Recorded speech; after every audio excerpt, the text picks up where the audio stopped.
other questions, but Can we have a routine? That's are there any other questions though that anyone would like to ask? Jesse, any questions? How was your nap? In the back. Yeah. Richard. I have a question. I know that back in the day the C# D was sort of a more popular accordion for people to play, and then the BC got very popular. And I was wondering, I know that a lot of you are very active in the accordion music scene now, both in the US and Ireland. Is the C# D becoming more popular now, or how many people play the C# D compared to the BC? We got two here? That's a loaded question. I guess the interesting thing there is it kind of started with these single row accordions, and they might be in C, or they might be in D, or G, or A, even D, you know, back in like the 1900s, and then around the time P.J. Conlon and John Kimmel was actually from Brooklyn, and I don't know if he's an Irish, but I don't know was he an Irish American guy, but he was obsessed with Irish, and an Irish American kind of interpretation of Irish. And so he would have been playing again a single row D. So that's what was going on over here. And then they kind of took that single row D idea, and then people like the McNulty family, or even Joe Flanagan with Mike Flanagan's brother, Joe Flanagan with the Flanagan brother, they took this D row, and you only have 7 of the 8 notes in the diatonic. So they figured they can put a few, they call them accidentals. And what they were doing was they ended up putting the C# row on the inside. But nobody in this country, with these Irish American accordions, but nobody was really calling them that. And then in Germany actually, Hohner started building what they called black dot accordions. And what they were, they have a row of B and a row of C inside. And they were going, okay, this is good. And then they started calling it the British chromatic system. So you can kind of show you. So you can go, here's the D row.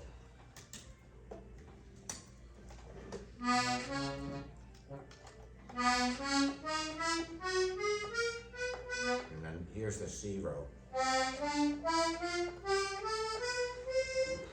But you combine them. You have a C row with 7 white keys, then you have the B row with the 5 black keys here.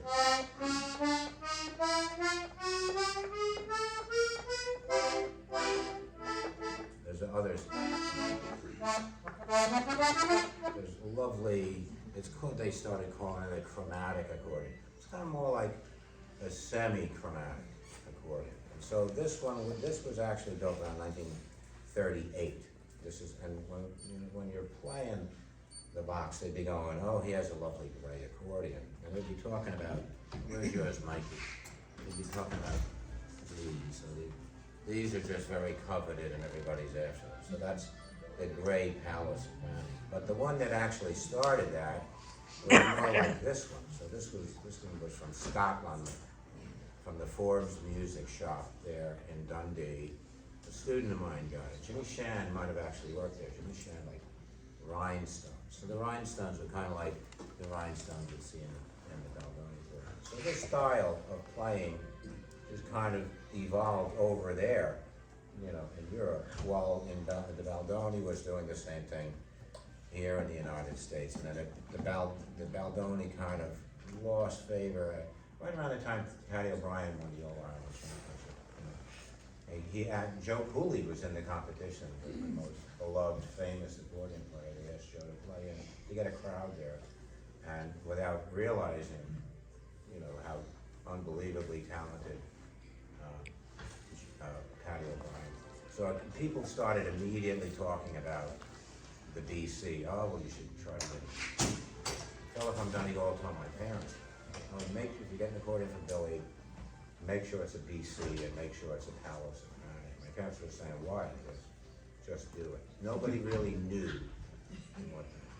But so here we are now with all these different styles. Everybody likes them. And I think we can all agree, the piano accordion is getting really, really popular. And it's getting to be a very integral part of Irish traditional accordion music. Phil Cunningham, the Scot, he broke all these like little ethnic boundaries and stuff. I think he would be my favorite accordion player alive right now. Really, really. And Alan Kelly and Murray, they're all always great pianos. Jimmy King. Karen Tweed. Karen Tweed. Karen Tweed. Oh, yeah, she's at Sharon or Karen? Karen. Karen, brilliant, yeah. Jeff Taylor in Nashville. Yeah. So it is, yeah. So it is getting, and now, funny enough, there's like brilliant jazz accordion player from New York, and he's just decided he wants to get a few more. He really loved jazz. He was playing piano, and they started piano accordion, and then he was down in Brazil, and he was hearing people playing these BC Brazilian accordions down in Brazil, and then because of that, he ended up discovering all these Irish BC players. So it's all kind of this kind of interesting process, and where people don't even realize that this is happening, but But I Box think is in kind of terms becoming part of the In culture. terms of his question, though, I think it was with Jackie Daly in the 70s, where the C sharp D really starts becoming very, very And popular. I think the interesting thing about that is if you look at you look at any of the traditional musics, if you look at Irish, we can look at Irish traditional music. No matter where you go, where people are playing traditional music, it's very local. You know, so if you were to go to Kerry, or if you were to go to, I can't say it properly, Schweebluka, right in between Limerick and Kerry there up in the hills, and it's all these polkas and slides and things like that, and it's just the C sharp D is just perfect for it, you know. So it's just a lovely, and the same thing is going on in Donegal and in Clare and in Galway. It's amazing. So all the tunings are kind of catching on now. And I think what Jackie was trying to do was bring it back. Hey, calm down, you guys. So what Jackie was trying to do is bring it right to this. Can I just say something? Can I say something? No, I'm sorry. We're gonna play tunes. I want to say this. I had I told this to Sean yesterday. I had a conversation with Billy a couple of weeks ago, maybe 3 weeks ago, whatever it was, and we were on the phone well over 2 hours. And let me tell you, the wealth of history and knowledge that this man has about the music here should definitely be captured before it's lost. I learned more in that 2-hour conversation about the music in North America than I ever have, and I've lived here for 43 years. Did you get a word in? If you can outtalk John Whelan, I you're really a star. I didn't want to get a word in, because I do think seriously that it's important to have this history, because I bet none of you knew a lot about this stuff. I didn't know about there are players like me who just, you get an accordion like this. I got it from John, got his name on it. I said, I'm okay with that. But you get a box like this, and it sounds great. I play it. But then you have somebody like Billy and John, who are into the intricacies of the instrument and the history and the knowledge and the basses. And then I get a bass player, you know. So I'm not saying it's a good thing. Maybe I should do more as an accordion player. But I admire and respect that. So I just wanted to point that out. Here, here.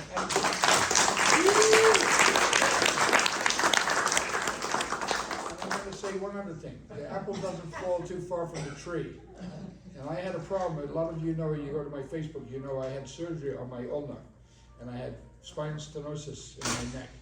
And the first person I talked to was Sean. And And he's playing, so we're here.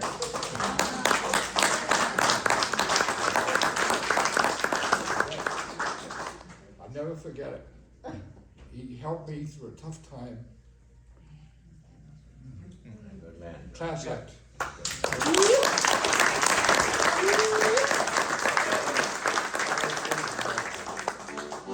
What were we talking about?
Anything else? That says it all.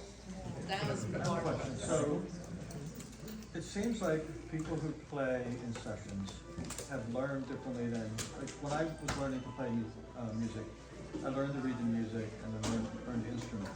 It seems that that's not the way it is for you guys. You learn from either? Depends, you know, a lot of us learn by ear, but others learn with both, or some learn just through music. And then when you get right down with it, I remember,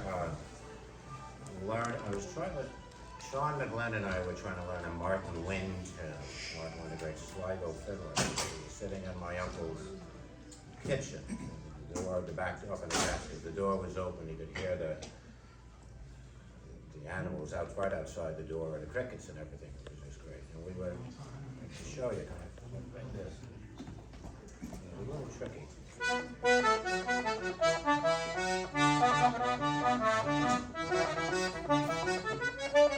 So to get that kind of phrase in there in this tune, and we just sat there for a couple of hours, and then after a while, Sean just said, he says, "See there, you go. Let's go down to the town now. We'll go down into Leeds. We can go down to the town. We can play, Caesar Venice and a couple of waltzes, have a bit of fun." His wife was down there and a bunch of fun people. And he was putting the accordion away, and he said, "See, there's the difference right there." And I said, "What's that?" He says, "Here we are, here they are singing and dancing and having a great time down there in the town. And here we are sitting here worried about one note." And I think that's the really lovely thing about Irish music. You can look up the note, or you can ask another player, "Do you know this little phrase of that tune?" And it's just a lovely thing to share with people, as opposed to politics or cosmology. God is in the details. It's a lovely thing, but it's not too hard. That was the other one. That was that other guy.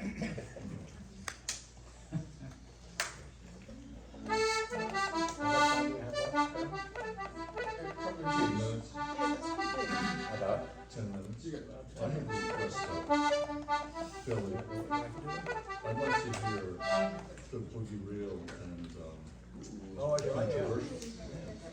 If you do a couple of jigs first, and then do, and then do the Yeah, we're first. coming. Should we all try a slow air together?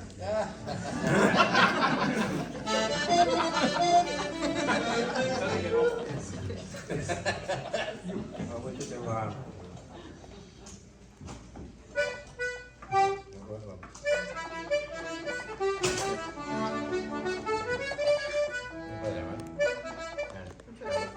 that would be Joe, right? And what is the other one? Yep. So I guess the interesting thing about these is Joe Burke actually flew all the way to New York City to meet Andy McGowan. That he was focused on. Joe was really obsessed with greatness. He wanted to achieve the same kind of greatness that Michael Coleman did. And he came out to him. And then this brilliant record came out of it, a tribute to Michael Coleman. And these two tunes are on it. I forget now, what is it?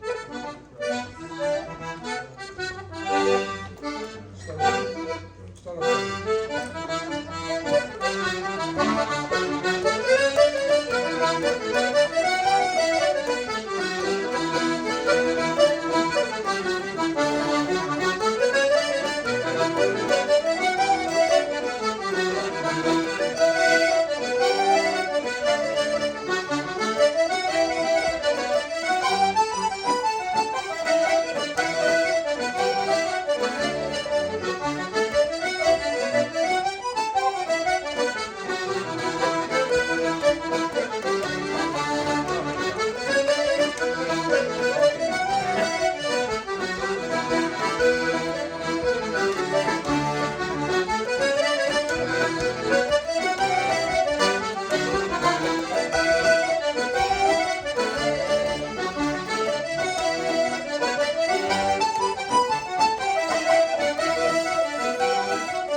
playing the accordion since the wall accordion thing? One more tune, we're gonna play the boogie roll, don't go away.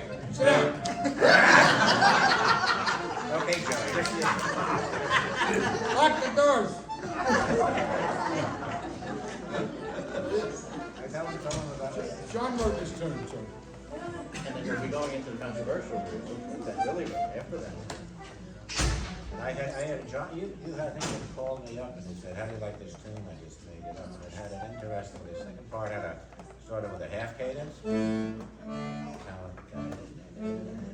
But I didn't even know what a half cadence was.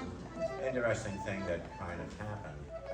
And then when I got to make my solo record, I decided that all with a tune that I had written years ago, I wrote it for Maureen Whelan from Brooklyn after her father passed away to keep her class going.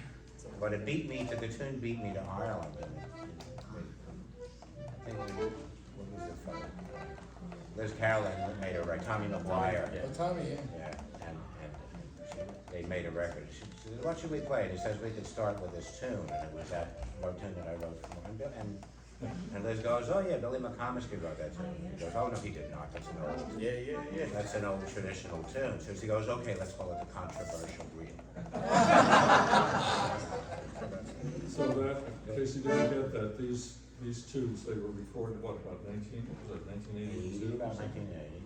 1980 on Billy's album, and it's the Boogie Reel written by John Nolan, followed by the controversial tune by Julie. And both of these tunes have become widespread, all over the place, especially in Ireland. In fact, John's tune, the Boogie Reel, I've got at least, I think, 4 versions of it with a different name and no attribution to him at all. And Billy, your controversial has been popping up more and more too. And I think they like that name, and some people decided to call it the contradiction, but it was already a term named that. I think it's kind of that is really what is what these Irish traditional musics are. They're actually alive, the tunes, they're alive and they evolve, and different people pick them up and they like them and they're passed on to, and that all of a sudden they're called traditional tunes. Right. All right, let's hear it. So have a good time. Who's going to the dinner? You all got your tickets? Not so later. I gotta get home, get back and put some.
There we go.